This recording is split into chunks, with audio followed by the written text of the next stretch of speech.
তোর মানে তোর রিয়েল লাইফ মা আর তোর কিরকম সম্পর্ক? মানে আলুটা শেষ হয়ে গেছে, একটু সামনে আলু shy Kumar is a very shy boy. প্রচন্ড লাজ। হ্যাঁ হ্যাঁ, একজন এটাও বলেছেন ডিপ্রেশন থেকে বেরিয়ে আসার জন্য যে উদ্ধারকর্তা লাগে সেটা শায়ক আমান তার কাছে it's very valuable. Even if one person feels so, that is the success of the writer, the story and the connection. এটা নিয়েই বলছি। আচ্ছা, এটা আমি জোরে বল, আমার গলা চোখে একটু জোরে বলতে হবে। আচ্ছা ঠিক আছে, বলছি। আমি এই তথাদা চরিত্রটাকে তৈরি করেছিলাম নিজের কিছু সমস্যার সঙ্গে ডিল করার জন্য। যে আমি নিজে তো একটা মানুষ এবং আমি অত্যন্ত ভালনারেবল, অসহায় একটা মানুষ, এবং আমি যখন কোনো অসহায় অবস্থার মধ্যে পড়ি, সিচুয়েশনের মধ্যে পড়ি, কোনো দুঃখ গ্রাস করে আমাকে, সেই সময় যদি আমাকে কারোর একটা হাত ধরতে হয়, তাহলে আমি কার হাতে ধরবো? এবার বাস্তবের মাটিতে তুমি যার হাতই ধরো না কেন, সে একটা সময় ছেড়ে দেবে। তাহলে তোমাকে এমন কাউকে তৈরি করতে হবে যার হাতটা তুমি, বা যে সেই সময় তোমার হাতটা ধরতে পারবে। তো আমি মনে মনে কল্পনা করেছিলাম এরকম একটা চরিত্র নিয়ে, আমার যখন মন খারাপ হলো, যখন খারাপ লাগলো, কষ্ট হলো, আমি সেই মানুষটার কাছে গিয়ে হাত পেতে দাঁড়াতাম। কোনো ধর্ম, আচার আচরণ কিচ্ছু নয়, শুধু ওই কোথাও একটা আমার থেকে বড় কিছু আছে এবং সেখানে গিয়ে বসলে খানিকটা শান্তি পেতে পারি। এই জন্য আমি চরিত্রটাকে সম্পূর্ণ নিজের জন্য তৈরি করেছিলাম, খুব অন্য কারোর জন্য বানানো নয়, বা কোনোদিন খুব কমার্শিয়ালি গল্প লিখবো এটা আমার মনে হয়নি। আমার মনে হয়েছিল আমার কিছু সমস্যা তৈরি হবে জীবনে, এবং আমি সেই অস্তিত্বের সেই মানুষের কাছে গিয়ে আমি খানিকটা আশ্রয় পাবো। এবার গল্পটা যখন লিখেছি তখন তো আর এত কিছু ভেবে লিখিনি যে কার ডিপ্রেশন থেকে কে উদ্ধার পাবে, কি মন খারাপ আবার ভালো হয়ে যাবে, সত্যি এত কিছু ভেবে লেখা যায় না। কিন্তু লোকজন তাই লিখছে। হ্যাঁ, মানে তারা শুনেছে, এবং কোনো একটা সৃষ্টির সঙ্গে যদি আমি আমার জীবনটাকে রিলেট করতে পারি, যদি তার সঙ্গে কানেক্ট করতে পারি, তাহলেই আমার মনে হয় সেই সৃষ্টির সাফল্য।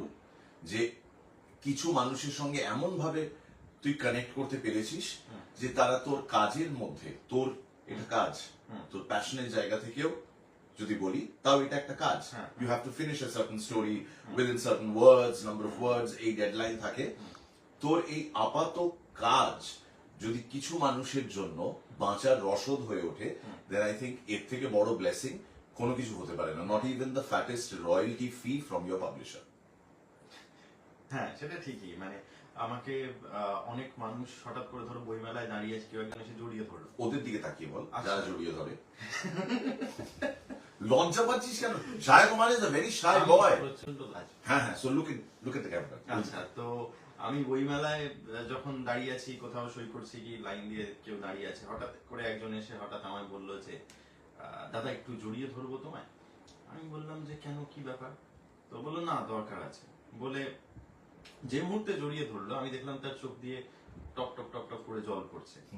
এবার বেশিরভাগ ক্ষেত্রে সেটা হয় যে আমি জানি না কেন সেই ছেলেটি বা সেই মেয়েটি কাঁদছে। আমি আন্দাজ করার চেষ্টা করি যে তার জীবনে একটা হয়তো খুব খারাপ ঘটনা আছে, বা কিছুর একটা মধ্যে দিয়ে সে যাচ্ছে। এবং বইমেলায় লোকজন এত থাকে যে জিজ্ঞেস করা হয় না তাকে, এবং খুব অল্প সময় দেখবি কারোর সঙ্গে ইন্টারাকশন হবে। হ্যাঁ হ্যাঁ, ভালো তো, হ্যাঁ হ্যাঁ হ্যাঁ, এটা হয়ে গেল, then the person moves on, your space moves on to the next person. এবং আমরা we are literally like caterers, না, যে আমরা ভালোবাসা বিতই, এটা চারিদিকের মধ্যে বিতরণ করি, লোকজন আমাদেরকে ছেঁকে ধরে, আমরা বিতরণ করি। আমি ওর ক্ষেত্রে বলতে পারি, আমি এটা নিজের চোখে দেখেছি, ওর সাংঘাতিক ক্রেজ। বই মেলায় লোকে লাইন দিয়ে ওর জন্য অপেক্ষা করছে, ওকে ঘিরে ধরেছে, এবং দেখে খুব খুব ভালো লেগেছিল সেদিন। এইভাবে আজকের প্রজন্মের কন্টেম্পোরারি রাইটার্স যারা লিখছেন এত সাফল্যের সঙ্গে, এবং তাদের সঙ্গে তাদের রিডাররা, তাদের পাঠকরা এত ভালো কানেক্ট করতে পারছেন, এর থেকে বড় সাফল্য আর কি হতে পারে বলুন তো? So I guess shy Kumar, you win on a major count that তোর লেখাগুলো মানুষকে কি বলবো, ভয় পাওয়ায়, আতঙ্কগ্রস্ত করে, হ্যাঁ, রাত্রিবেলা একা না শুতে বাধ্য করে, হিসি করতে যেতে পারে না। হ্যাঁ, ওই এই স্বাভাবিক ক্রিয়াগুলো তাদের একটু অ্যাফেক্টেড হয়। ওর গল্প পড়ে শুনে ইনশাআল্লাহ কোনো একদিন দেখবেও। আচ্ছা, দেখানোর কি সুযোগ হয়েছে? না, পর্দায় এসছে না, কোনোভাবে? না। ওকে, সো এতগুলো ফ্যাক্টর যে মানুষটার মধ্যে, সে যখন এতটা ইনফ্লুয়েন্সিয়াল তার লিসনারদের ওপর, তখন তো তাকে নিয়ে একটা ক্রেজ হবে। শায়ক আমানের গপ্প আমি আগে পড়েছি, আমার আগের বাড়িতে আমি পড়েছি, আমি কণ্ঠদান করেছি, কিন্তু একটা ইচ্ছে ছিল যে শায়ক আমানকে গপ্প মেরে ঠেকেও যদি নিয়ে আসা যায়, কিন্তু তার জন্য উপযুক্ত একটা সময় আর দিনক্ষণ এই সমস্ত কিছু মেপে নিতে হচ্ছিল। জিএমটি অরিজিনালস এর থেকে বেটার অপরচুনিটি আমাদের হাতে অ্যাটলিস্ট ছিল না, সো উই ওয়েটেড। গোধূলিও ওয়েট করেছে, আমরাও ওয়েট করেছি, এন্ড ফাইনালি যারা বহুদিন ধরে, আমি বলছি 2.5 বছর হয়েছে ঠেক শুরু হয়েছে, জবে থেকে ঠেক শুরু হয়েছে, people have been messaging us and saying Shayak Aman কবে আসবে গপ্প মিলে ঠেকে। সো ফাইনালি এতদিন বাদে 25শে অক্টোবর সেই স্বপ্নটা পূর্ণ হলো, and it is a delight and pleasure for us equally, if not more, to have Shayok Aman on Goppo Mere Thek. And what a bang to start off with. Jege Theko Ma. মা আর তোর, মানে তোর real life মা আর তোর কিরকম সম্পর্ক? মানে মাকে জড়িয়ে ধরা, মায়ের প্রতি অ্যাফেকশন দেখানো, এইটা নাকি খুব চুপচাপ তোরা? বিকজ আমি পার্সোনালি বলতে পারি আমার মায়ের সঙ্গে ছবি ভিডিও তোলা একটা অত্যন্ত কষ্টসাধ্য ব্যাপার, কিছুতেই উনি রাজি হন না আচ্ছা। সামহাও, হ্যাঁ। এবং উনি এই প্রচার জগৎ এই সমস্ত কিছু থেকে অনেক দূরে থাকতে চান। এমনকি আমি জেগে থেকেও মার লিঙ্কটা মাকে হোয়াটসঅ্যাপে পাঠিয়ে বললাম, প্লিজ শোনো। মা শুনেছে, আমি জিজ্ঞেসও করলাম কেমন লাগলো, ভালোই। মানে এইটুকুই আমি এক্সট্রাক্ট করতে পেরেছি মার কাছ থেকে। আমি খুব শান্ত, তোর মা? কিন্তু আমার মা শান্ত না। মা শান্ত না? মা একদমই শান্ত না, এবং সেই শান্তি সব থেকে বেশি বিঘ্নিত হয় যখন আমি লেখালেখি করি। আচ্ছা, হয়তো এই গল্পটাই লিখছি প্লিজ। না না বলে যা। তো এবার মানে মায়ের বেশিরভাগ সময় যেটা হয় সেটা হচ্ছে যে এই কিছু একটা দরকার পড়লো, আলু পেঁয়াজ কি একটা সামনে দোকান থেকে কিছু কিনে আনতে হবে, বা ফোনে হয়তো ইন্টারনেটটা অন হচ্ছে না, আমাকে একটু অন করে দিয়ে ইউটিউব দেখবো। তো লেখালেখির সময় এটা মা করে। তবে আমি জানি এখনো পৃথিবীতে যদি দুটো তিনটে মানুষও থাকে যাদের আমার সফলতায় বা আমাকে নিয়ে কেউ প্রশংসা করলে যাদের কিছু যায় আসে, এবং সব থেকে বেশি যায় আসে, তার 1 থেকে 3-এর মধ্যে একদম 1 নম্বরেই মা থাকবে, আর কেউ থাকবে না। কিন্তু হ্যাঁ, আমাদের আগের জেনারেশনটা তারা হয়তো ওই যে জড়িয়ে ধরে যে প্রকাশ করাটা হ্যাঁ। বা মুখ ফুটে বলাটা, হ্যাঁ। সেটা অতটা তাদের আসে না, এটা আমি খেয়াল করেছি। আমরা হয়তো এখন অনেক বেশি খোলামেলা ভাবে কাউকে নিজের ভালো লাগার কথাটা বলতে পারি, কিন্তু আগেকার দিনের মানুষ, আমাদের আগের অনেকটা আগের জেনারেশনের মানুষ, তারা খুব প্রকাশ করে ফেলতে খুব একটা তারা স্বাচ্ছন্দ্য নয়। হ্যাঁ, মানে যেন ট্যাক্স লাগবে সেটার উপর, সরকার যেন জিএসটি বসিয়েছে সেটার উপর, তারা কিছুতেই এক্সপ্রেস করতে চান না। থ্যাঙ্কফুলি, ফর্চুনেটলি যারা এই মুহূর্তে এই লাইভটা দেখছেন তারা কিন্তু খুব এক্সপ্রেসিভ। যেমন গোধূলি একটু গাইড করবে আমাদের, প্রেমা মালিনী কমেন্টস। হ্যাঁ, সেটা দিচ্ছি। তার আগে বলি যে খুব সুন্দর ইন্টারেস্টিং একটা কোয়েশ্চেন এসছে। হ্যাঁ, এটা তুমি নাও ইউটিউবের। না তুমি দেখো, তুমি আচ্ছা, শায়কের জন্য বর্গীয় বাচাল, ওটাই ওর ফেসবুক আচ্ছা। আইডি, লিখেছে যে এভাবেই তথাগত হতে হয়। এটা তো শায়ক আমান লিখেছে, কিন্তু কিভাবে শায়ক আমান হতে হয় এত সুন্দর Question of the লেখার day. জন্য? কিভাবে শায়ক আমান হতে হয় এত সুন্দর লেখার জন্য? আচ্ছা, এইটা আমি আমার একটা ঘটনা দিয়েই এর উত্তরটা দিচ্ছি। ওইদিকে আমি তাকিয়ে যখন বল না। আমি যখন প্রথম এই অডিও স্টোরি অমুক তমুক এই সমস্ত বানানো শুরু করি, তখন একজন কমেন্ট বক্সে, তখন আমাকে কেউই চিনতো না, মানে হয়তো গোটা পশ্চিমবঙ্গের 15টা লোক চিনতো আমাকে। তো সেই সময় একজন কমেন্ট বক্সে লিখে গেছিল যে আপনি এসব কি করছেন, আপনি আগে দ্বীপ আর মিরে পা ধোয়া জল খান। তো আমি সেটা অনেকদিন মাথায় রেখেছিলাম, এবং আমার কোনো আপত্তি ছিল না যদি পা ধোয়া জল খেলে সত্যি সত্যি আমি কিছু, মানে আমার ক্ষমতা কিছু বেড়ে যেত বা কিছু হতো, উপকার হতো আমার কিছু। তো একদিন যখন দীপদার সঙ্গে দেখা হলো 2018-19 সাল ওরকম সময়, দীপদার সঙ্গে প্রথম দেখা হলো, এবং দীপদাকে আমি প্রথম এই প্রশ্নটা করেছিলাম যে তোমাদের মতো কি করে হওয়া যায়, পা ধোয়া জল খেলে তো হবে না, টেকনিকটা বলো। তো দীপদা তখন আমায় বলেছিল, আমাদের মতো না হওয়ার চেষ্টা করলে তুই সব থেকে ভালো কাজ করতে পারবি। একদম। তো আমি জানি না, হয়তো গল্পটা ভালো লেগেছে কি আমার কাজকর্ম ভালো লেগেছে, সেই জন্য কেউ শায়ক আমান হতে চেয়েছে, কিন্তু শায়ক আমান হয়ে লাভ নেই। আমি তো আছি, আমি আরো মোটামুটি বিশাল কিছু অঘটন না ঘটলে আরো 30-40 বছর আমি বাঁচবো। তো আর শায়ক আমান যেটা করার সেটা আমি করে দেবো। আপনি কি নাম বললে গধূলি? বর্গীয় বাচাল। বর্গীয় বাঁচাল। বর্গীয় বাচাল, আপনি সম্পূর্ণ বর্গীয় বাচালের মতো হওয়ার চেষ্টা করুন। হ্যাঁ, মানে আপনার অনুভূতিটা আমাদের কাছে স্বর্গীয়, যদিও আপনি বাচাল বর্গীয়, কিন্তু আপনার এই কমেন্টের জন্য থ্যাংক ইউ সো মাচ। নেই আইল সে ও একটু বিনয় নিয়েই কথা বলেছে, কিন্তু আই ক্যান আন্ডারস্ট্যান্ড বর্গীয় বাচাল আপনি কি ইমোশন থেকে এই কথাটা লিখেছেন। আমার কিন্তু আপনার প্রশ্নটা খুব সুন্দর লেগেছে, যে কিভাবে শায়ক আমান হওয়া যায়। তার জন্য অনেক পরিশ্রম লাগে, তার জন্য অনেক অধ্যাবসায় লাগে। আমিও যে ওর সঙ্গে খুব বেশি আড্ডা মেরেছি এমন নয়। ইনফ্যাক্ট আমাদের যে কটা বার বাইরে দেখা হয়েছে সেটা জনবহুল জায়গায় আমরা খুব একটা বেশি প্লেজেন্ট্রিজ ছাড়া বাকি কিছু এক্সচেঞ্জ করার সময় বা সুযোগ পাইনি। সবসময় একটা রাশ থেকেছে। তার মধ্যেও শায়ক, ইনফ্যাক্ট ওর সঙ্গে লাস্ট দেখা দ্বীপ প্রকাশনে, যেদিনকে আমরা গিয়েছিলাম একটা পার্টিকুলার বই লঞ্চ করতে, যেটা নিয়ে আমি একটু বাদেই কথা বলবো। তার আগে সেই দিনকে ওর সঙ্গে আমার দেখা হয়েছিল, এন্ড এটা হচ্ছে সেকেন্ড টাইম এই এতদিনের গ্যাপে। সো আর কি কি কমেন্ট আছে?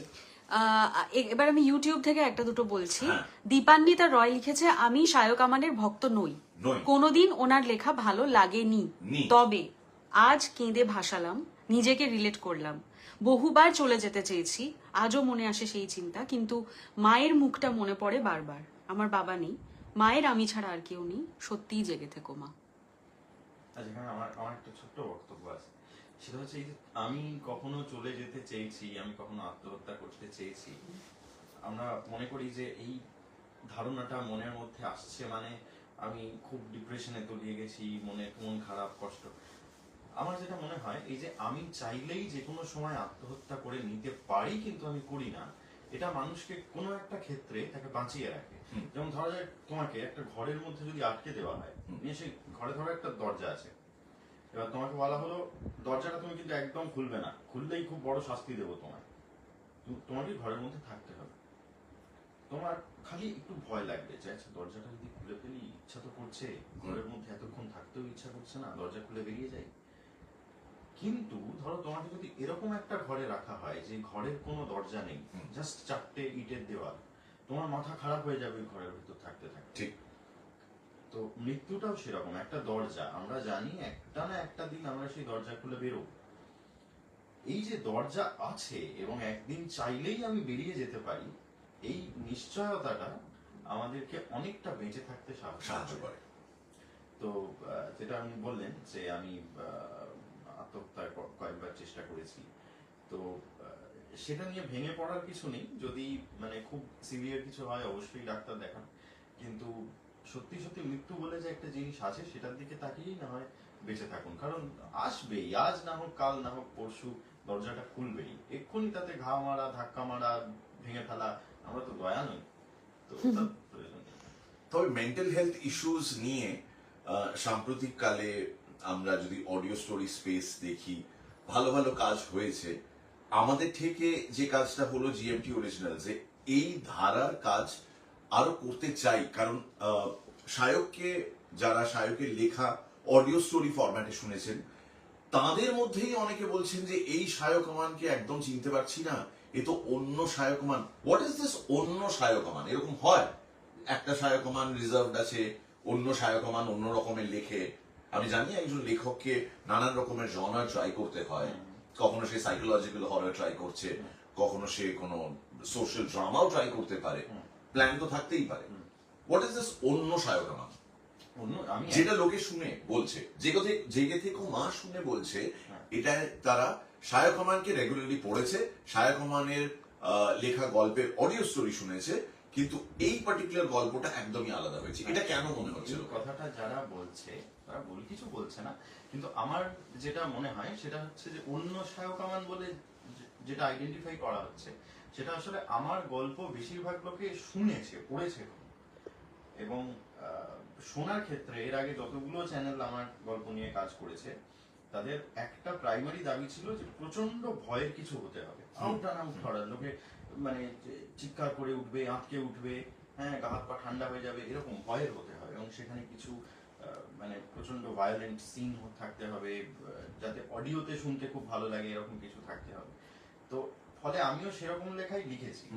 গধূলিদি যখন আমাকে প্রথম বললো যে তুমি যা খুশি লেখো, আমার কোনো চাপ নেই, তো তখন আমি একটা বিরাট খোলা জায়গা পেলাম। এবং তারপরে আমি আমার নিজের মতো লিখলাম, মানে আমার আর ওই প্রেশারটা মাথার মধ্যে ছিল না যে হরার লিখতে হবে বা জাম্প স্কেয়ার থাকবে এই টাইপের। তো যার জন্য হয়তো অনেকের মনে হয়েছে যে এটা অন্য সায়ক আমান, কিন্তু এই সায়ক আমানটা ছিল, প্রথম থেকেই ছিল। আমি বই লিখেছি, শেখাই, একটা বইও আমার সেই অর্থে হরার নয়।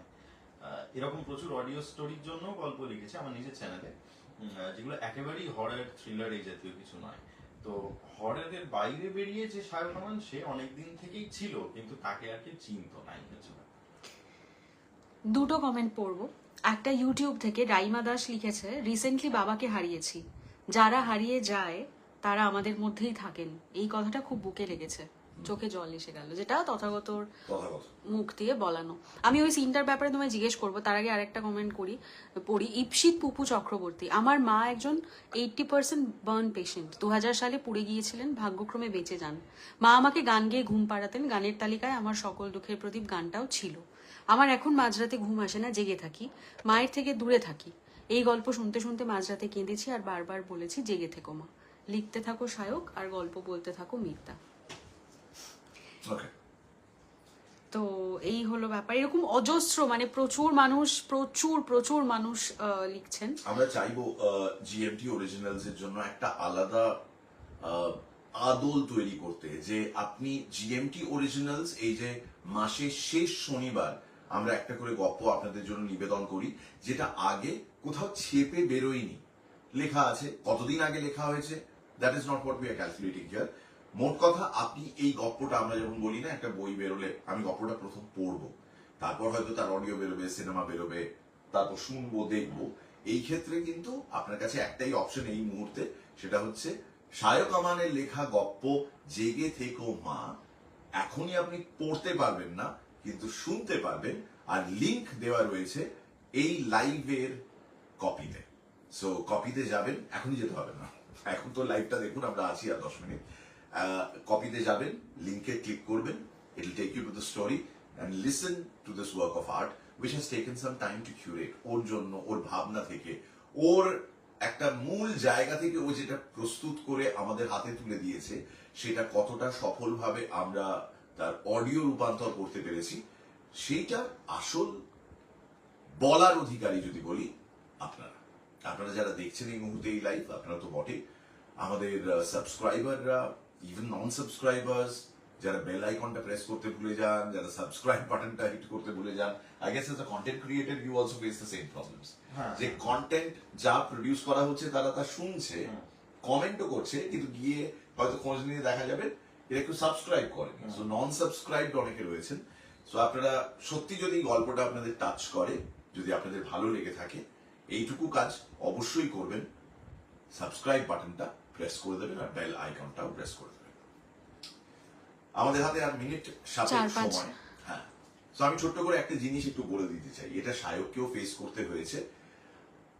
জেগে থেকেও মা যেই মুহূর্তে আমরা প্রচার করা শুরু করলাম, অনেকে সেখান থেকেই কমেন্ট করা শুরু করলেন যে কি হলো, মহাসিন্ধুর ওপার থেকে একটা গপ্প এলো, সেটা প্রচার করা হলো, 4 ঘন্টা 45 মিনিটের গপ্প, বিশাল একটা প্রোডাকশন, তার সেকেন্ড পার্টটা কবে আসবে, তার নেক্সট পার্টটা কবে আসবে, তার লাস্ট পার্টটা কবে আসবে। প্রথম কথা, অনেকেই জানেন না যে এটা ছিল আদি পর্ব, সৌভিক চক্রবর্তীর লেখা এই গল্প, এটা ছিল আদি পর্ব। এরপর আসবে মধ্য পর্ব, তারপর আসবে অন্তিম পর্ব। মধ্য পর্বটা লঞ্চ হলো গত 19শে অক্টোবর। 19শে অক্টোবর, গত রবিবার 19শে অক্টোবর বইটা লঞ্চ হয়েছে। তার আগের রাতে আমরা মহাসিন্ধুর ওপার থেকে আপনাদের সামনে এই নিবেদন করেছি, যেটা নীরেন ভাদুরী সমগ্র, যেটা ছেপে বেরিয়ে গেছিল, তাতে সেই গল্পটা ছিল।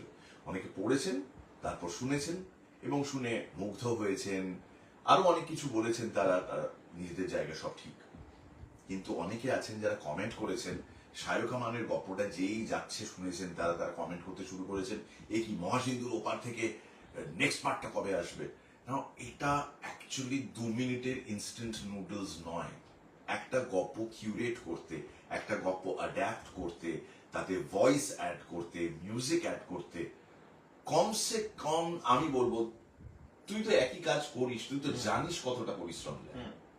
ইট tax a lot of time. কিছু কিছু গল্পের ক্ষেত্রে 15 দিন লাগতে পারে, কিছু কিছু গল্পের ক্ষেত্রে 20 দিন লাগতে পারে, আবার কালবেলার মতন এপিক প্রোডাকশনের জন্য 2 মাসও লাগতে পারে। So it will take time. এর বাইরেও একটা জিনিস আপনাদের বলার আছে, সেটা হচ্ছে মহাসিন্ধুর ওপার থেকে আদি পর্ব যারা শুনলেন, আপনারা তো এটাও জানলেন যে তার পরের অংশটা বেরিয়ে গেছে বই হিসেবে 19 অক্টোবর দ্বীপ প্রকাশন থেকে। সো সৌভিক চক্রবর্তীর লেখা মহাসিন্ধুর ওপার থেকে মধ্য পর্ব আপনি যদি এতই মানে উৎসাহিত হন এবং ভেতর থেকে যদি এতটাই আনচান করতে থাকে আপনার সবটা যে নেক্সট কি হলো আমি জানতে পারছি না, please go and read the বুক।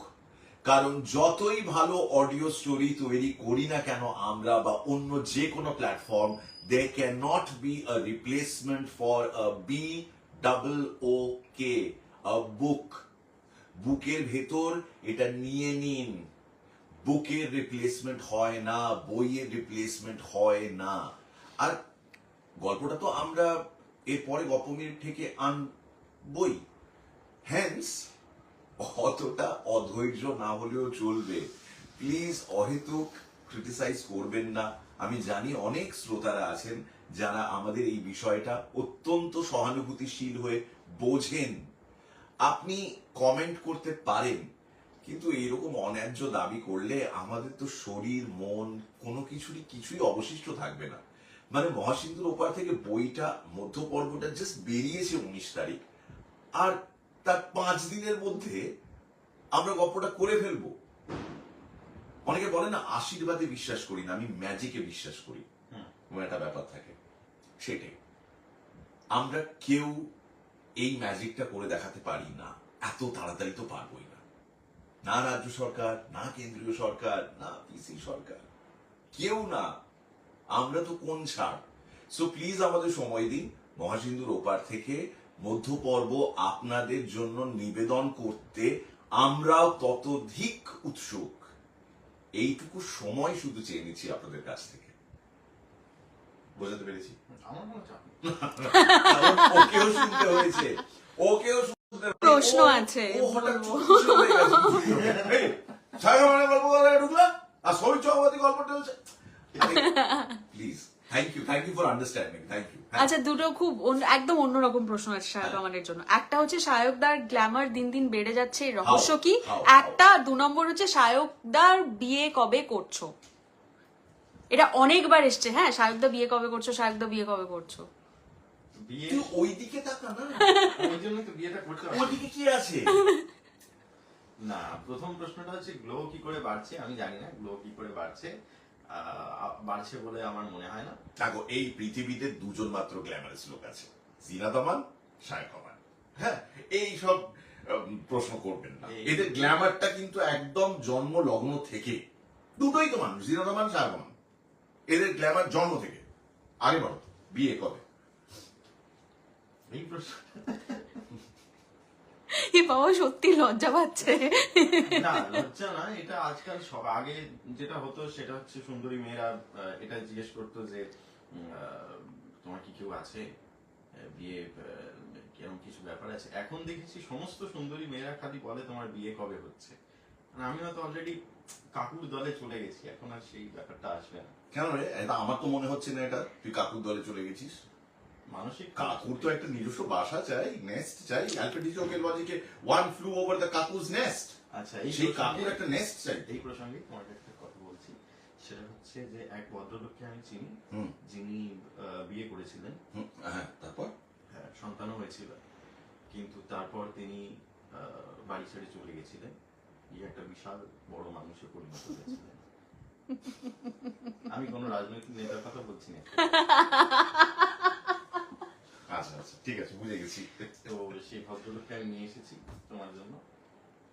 এটা ইনফ্যাক্ট একটা জাস্ট এই প্রশ্নটা গেল যে তথাগতর গলাটা তুমি বের করলে কি করে, এই এক্ষুনি গেল এই প্রশ্নটা।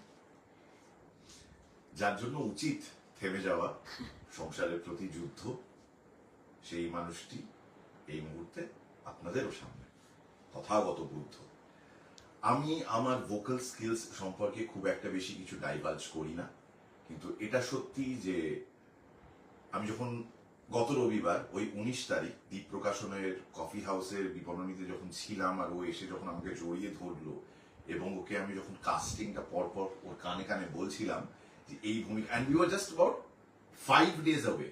গত রবিবার ছিল 19 অক্টোবর, 25 অক্টোবর গেছে ওর গল্পটা, 5 দিন বাকি। আমি তখন ওকে বলছি আচ্ছা কাত্যায়ন সরকার তার ভূমিকায় ও দেখছি শুনছে সবই। তারপর আমি যখন বললাম যে তথাগতটা কে করেছে, আমি করেছি, তখন এটা দেখলাম ওরই মুখটা তথাগত বুদ্ধের মতন হয়ে গেল, সব পেয়ে গেছি আর কিচ্ছু চাই না আমি এই জীবনে, এরকম একটা তৃপ্তির হাসিটা হাসলো। বুঝলাম লেখকের অ্যাটলিস্ট একটু আশ্বাস হয়েছে, আমার মধ্যে সেই বিশ্বাসটা রয়েছে, আমার প্রতি সেই বিশ্বাসটা রয়েছে যে আমি এই চরিত্রটা করতে পারবো। এটা সত্যি যে এরকম চরিত্রে আমি কোনোদিন অভিনয় করিনি, আমি মানুষ, আমি কোনোদিন বুদ্ধ হতে পারিনি, বামজামানাতেও নয়, কিন্তু চেষ্টা আমরা সবাই মিলে করি টু অ্যাটেন দ্যাট পাথ যেখানে কোনো কিছুই আর আমাকে এফেক্ট করবে না, শুধুমাত্র শান্তি থাকবে মনে। সেই শান্তির প্রতীক বুদ্ধ আজ ও আমার জন্য স্পেশাল গিফট হিসেবে নিয়ে এসেছে। একটা ব্যাপার আছে আমি বলছি, আমার ব্যাগে হোক বা যেখানেই হোক আমার সারাক্ষণ বুদ্ধ মূর্তি থাকে, ছোট মাঝারি বড় সমস্ত থাকে, এবং আমি যে খুব বিশ্বাস করি তাতে যে অলৌকিক কিছু ঘটবে বা আমার কোনো উপকার হবে তা নয়, শুধু আমার রাখতে ভালো লাগে। এই যে একটা মানুষ ভীষণ শান্ত মুখ নিয়ে বসে আছে সেটা দেখতে ভালো লাগে, চারপাশে সবার মুখে টেনশন, নানান রকম ভয় আতঙ্ক, নানান রকম কিছু আছে, সেখানে একটা মানুষ সেফ চুপ করে আরামসে বসে আছে যেন তার কোনো সমস্যা নেই জীবনে, তো সেটা দেখতে আমার ভালো লাগে। কিন্তু আমার একটা প্রিন্সিপাল আছে, সেটা হচ্ছে যে আমি এক বুদ্ধ মূর্তি আমি বেশি দিন নিজের কাছে রাখি না। এই যে ব্যাগ খুলছি দেখছি ওইটার উপর একটা মায়া জন্মাচ্ছে, আমার মনে হচ্ছে যে ওই বুদ্ধ মূর্তিটা আমার, তো আমি কি করি কিছুদিন ওই মায়াটা জন্মে গেলে পরে তারপরে আমি সেই বুদ্ধ মূর্তিটা কাউকে দিয়ে দিই।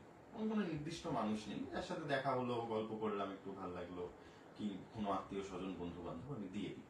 তো এই বুদ্ধ মূর্তিটা গত 1.5 মাস আমার সঙ্গে ছিল, আমার ব্যাগের ভেতর ছিল, এবং আমি যখন লিখি তখন আমার টেবিলের উপর রাখা থাকে, এটা এমনি দেখতে ভালো লাগে। তো আমি যেটা মনে করলাম যে এই আকাঙ্ক্ষাটা যে জন্মেছে ভেতরে, এতে একটা মায়া জন্মেছে, ওটাকে নিজের কাছে রেখে দিতে হচ্ছে, সেই প্র্যাকটিসটা ব্রেক করার জন্য আমি এইটা তোমাকে দিলাম, এটা তোমার কাছে থাক। Thank you. On that note আজকের এই জিএমটি লাইভ এখানেই শেষ করছি with a very happy feeling. এক শায়ক আমান গপ্প মেরে ঠেকে, এবং আশা করব জেগে থেকেও মায়ের মতন আরো অনেক গপ্প ওর তরফ থেকে আমরা অডিও স্টোরি চ্যানেল হিসেবে নিবেদন করতে পারবো। এটাও আমি জানি যে ও শ্রেষ্ঠ গল্পগুলো ওর নিজের চ্যানেলের জন্য রেখে নেবে, কিন্তু তারপরও বলবো ছাঁটমালও যদি কিছু থাকে সেটাই আমাদের দিয়ে দিই শায়ক, আমরা ওটাকেই মাথায় তুলে তোর কাছে নিবেদন করবো। Because what we are doing is actually Ganga জলে গঙ্গা পুজো করা। আমরা লেখকের থেকে তো বেটার ভাবতে পারবো না, লেখক যেভাবে ভেবেছেন, লেখক যেভাবে লিখেছেন তার থেকে বেটার কিছু হতেই পারে না। যে কারণে বলছি বইয়ের কোনো বিকল্প নেই, এটা যত তাড়াতাড়ি বুঝে যাবেন আপনি ততই মঙ্গল আমাদের সবার।